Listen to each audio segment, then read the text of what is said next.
In the port of Djibouti, dozens of boxes with MSF or Red Cross stickers, two of the rare international aid organisations still working in Yemen. They're sharing the same boat, as this is the only way to get to Aden, the largest city in the south that has been badly hit by the fighting. The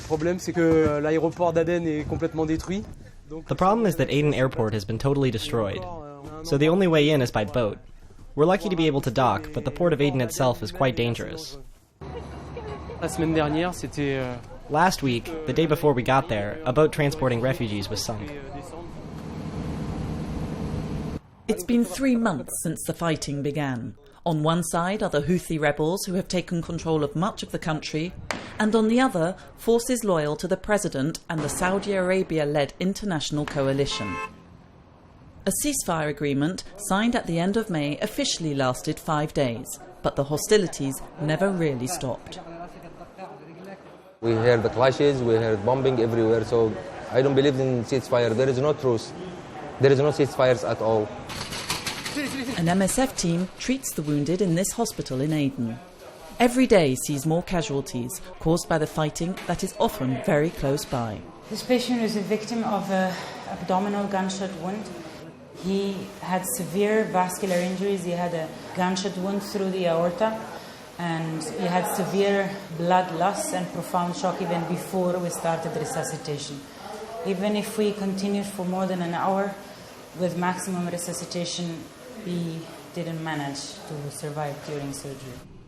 The hospital is working at full capacity, but to reach out to the many people still without access to healthcare, MSF opened a clinic in Crater district. The people cannot transfer to other area because the way is blocked, and many patients suffer here from injury, gunshot and shrapnel, and receive management here, cannot take access away to other hospitals. A few days later, an MSF team went to another neighbourhood in Aden, where residents from Crater have taken refuge. Gunshot where? Left leg. Iman is a displaced place for the people that was in Crater Mualla.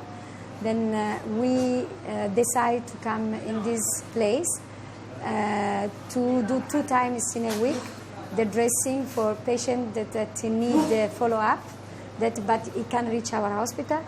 Particularly, we are for injuring patients during this war. Sana, Taz, Khamir. Fighting continues across the country, resulting in both direct and indirect victims. Countless people are displaced and bearing the consequences of shortages caused by difficulties in getting supplies through.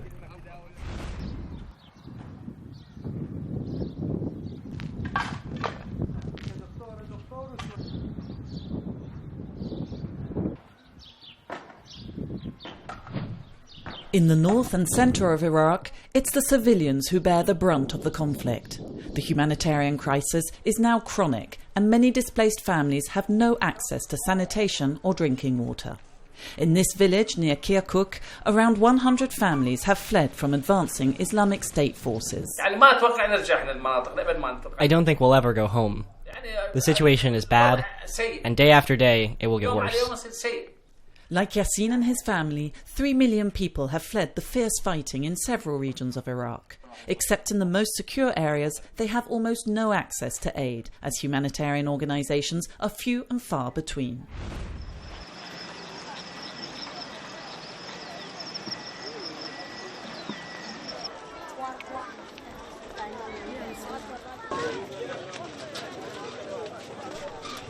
These women carry everything they own on their heads. As they arrive in this displaced persons camp in Bentiu in the north of the country, they speak of burnt-out villages, killings, looting and rape. The camp is under United Nations protection, but even then, it is no safe haven for the thousands of refugees as the fighting continues right outside. The violence-related cases we received were mainly those who got the injuries while they were in the village. They were got by a shell and also stray bullet, The second kind of injuries, these are patients we are receiving from the protection of civilians that are here in the United States, here in Bentiu. They got injuries from stray bullets, where even they are still in the two course within the protection of civilians. Compared to previous months, the number of new patients arriving at MSF's hospital in Bentiu tripled in April, and the onset of the rainy season in these overcrowded camps will further worsen an already dire humanitarian emergency.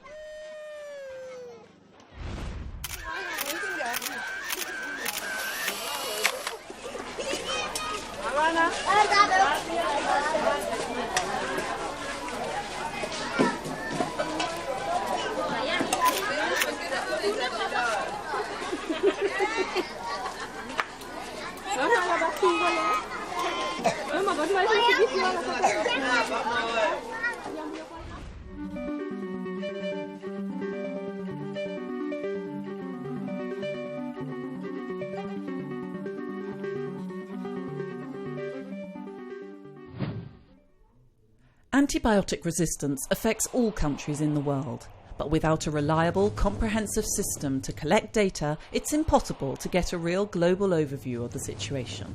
So let's focus on one particular region, the Middle East. In its hospital in Amman in Jordan, MSF treats casualties from Iraq and Syria and has observed that around 50% of its patients suffer from a multi-drug resistant germ infection. Why? The context first. Population displacements caused by conflict foster the propagation of bacteria. Moreover, the destruction of hospitals and poor hygiene result in the wounded being treated in unsanitary environments. But it also stems from a more global phenomenon: antibiotics being overprescribed by doctors, being available off the shelf in stores, and being misused by patients. How does antibiotic resistance come about? Bacteria become resistant either from a random genetic mutation or because they get wise to an antibiotic with repeated exposure and thereby learn to fend it off. To understand how resistance spreads, let's take a closer look at this bacteria sample, which is similar to what can be found in our bodies. Some bacteria are good, but others make us ill, and some of these may already be resistant. When an antibiotic is introduced, most of the bacteria disappear, including the good bacteria, which are there to help our bodies defend themselves. So only the resistant ones remain, and they are free to multiply. Worse still, they can transmit the information to other bacteria, showing them how to become resistant. This can lead to severe health problems that can be extremely difficult, if not impossible, to treat. What can be done? There are no new antibiotics on the horizon, and anyway, waiting for new drugs to come out onto the market isn't an option, as the whole process will simply happen all over again. Preventing resistance calls for attacking the root causes. Firstly, the behavioural causes, making people aware of the need to use antibiotics with moderation, and better informing health workers to avoid inappropriate or over-prescription. But we must go even further and address the health system itself. Regulating the sale of antibiotics and setting up solid surveillance networks are essential. If we don't, we may as well just forget many of today's antibiotics. This is the map of Nigeria.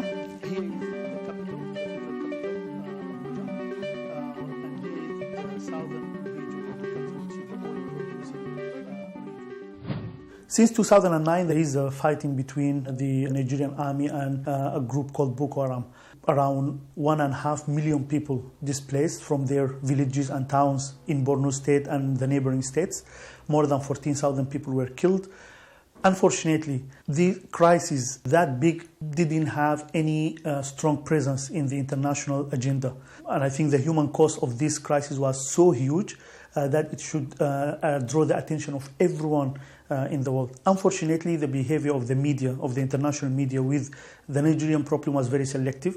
It was mentioned only the Chibok girls, around 200 more than 200 girls were kidnapped from a school. it shouldn't be a surprise if you know that that was not the first time this number of girls kidnapped in the northeast of Nigeria, and it won't be the last as well.